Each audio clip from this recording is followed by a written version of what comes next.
ay nilalapit ko sa iyo, O Diyos na makapagod. So, yung minsan ang problema kung bakit ang hindi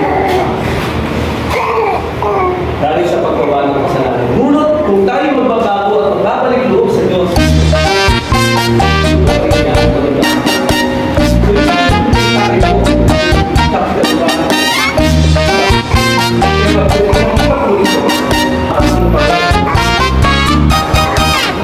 so, kita sa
araw po ng ating Panginoon kaya palagi po natin sinasabi sa pagkakaan po tayo ang level po ng ating paglago sa ating buhay para ng palataya.